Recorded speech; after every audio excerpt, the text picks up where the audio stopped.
안녕하세요. 모코리 한방병원 이민호 원장입니다. 척추관 협착증은 디스크를 비롯한 척추의 노화와 퇴행으로 인해 척추관이 좁아져 다리로 가는 신경을 압박하는 질환입니다. 많은 분들이 신경이 압박된 것을 비수술 치료로, 특히 한방 치료로 어떻게 풀 수 있는지 궁금해 하십니다. 그래서 오늘은 한방 비수술 치료로 신경 압박을 어떻게 푸는지, 또 신경 압박이 풀렸다는 걸 어떻게 알 수 있는지 자세히 설명해 드리겠습니다.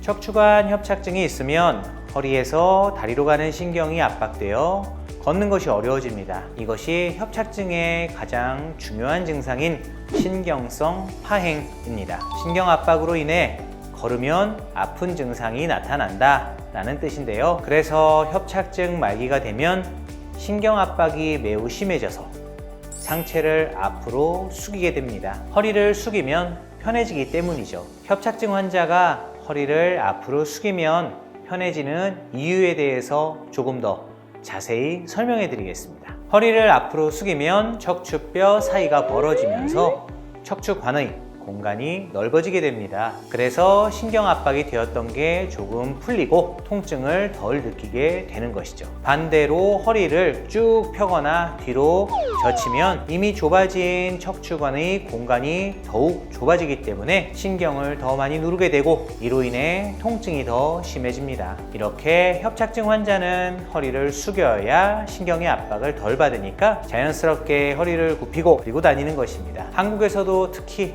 꼬부랑 할머니죠. 시골에서 일 많이 하신 협착증 환자분들이 허리 숙이고 유모차 밀고 다니시는 거 많이 보셨을 겁니다. 그래서 실제로 외국에서는 협착증 환자들의 이런 증상을 쇼핑 카트 징후라고 부르고 있습니다. 그럼 한방치료는 어떻게 신경 압박을 푸느냐? 한방치료는 추나치료, 약침 등을 통해 퇴행되어 두꺼워지고 딱딱해진 척추관 주변의 인대와 굳어진 척추 주변의 근육을 풀어주고 두꺼워지고 기능이 떨어진 후관절의 가동성을 높여줍니다. 보통 말기 협착증 환자는 4에서 6주간의 입원 치료를 받는 것이 일반적인데요. 이렇게 입원 치료 기간 내내 매일매일 두꺼워지고 딱딱해진 척추관 주변의 인대와 굳어진 척추 주변 근육을 밀고 당겨주면 이들이 부드럽게 풀어지게 되고 후관절의 가동성이 좋아지게 되면서 신경 압박이 완화됩니다. 그러면 이렇게 신경 압박이 풀어졌다는 걸 어떻게 하느냐? 치료 증상이 좋아진 환자들이 치료 전보다 허리를 훨씬 더 많이 펴고 오래 걷게 된다는 겁니다. 원장님, 키가 커졌어요 하며 좋아하시는 분들이 많은데 이것이 바로 눈에 보이는 증거라고 할 수 있습니다.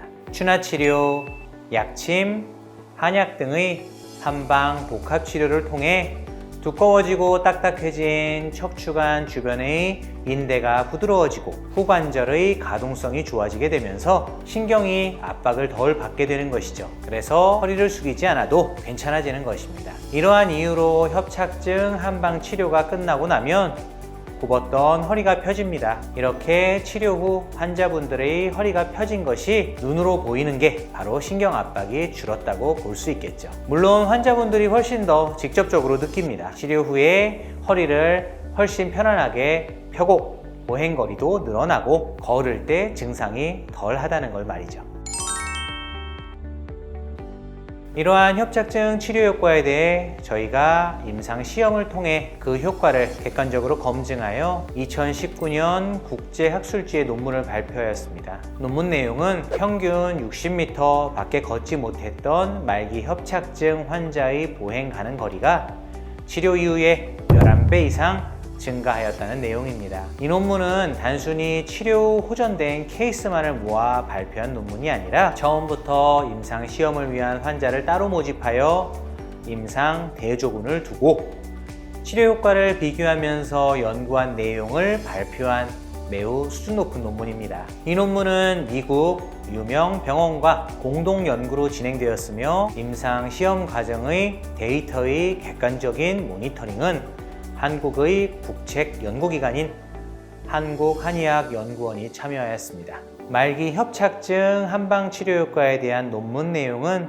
저희가 댓글에 달아놓은 링크를 참고하시길 바랍니다. 그런데 협착증 치료를 받으러 오시는 분들을 보면 증상이 오래 방치되어 몇 걸음 걷지 못하게 되어서야 오시는 경우가 많은데요. 협착증은 초기에 치료를 받아야 치료도 더 쉽고 더 좋은 치료 효과를 기대할 수 있습니다. 그러니까 신경성 파행 증상, 즉 걷기 어려워지고 허리가 자꾸 숙여지고 걸으면 아픈 증상이 심해지기 전에 증상이 심하지 않을 때 치료를 시작하시기 바랍니다. 협착증 치료를 구체적으로 어떻게 하는지에 대한 내용은 저희가 댓글에 영상 링크 달아놓았으니 가셔서 꼭 보시길 바랍니다.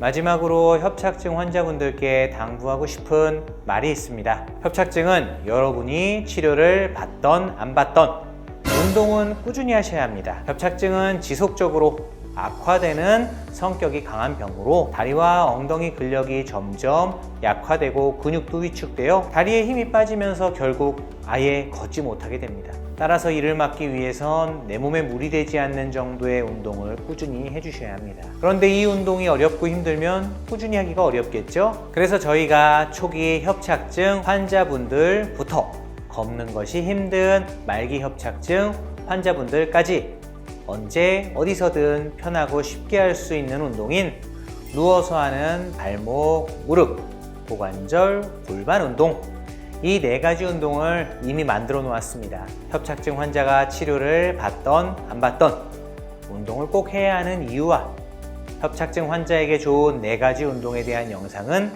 댓글에서 확인하시면 됩니다. 감사합니다.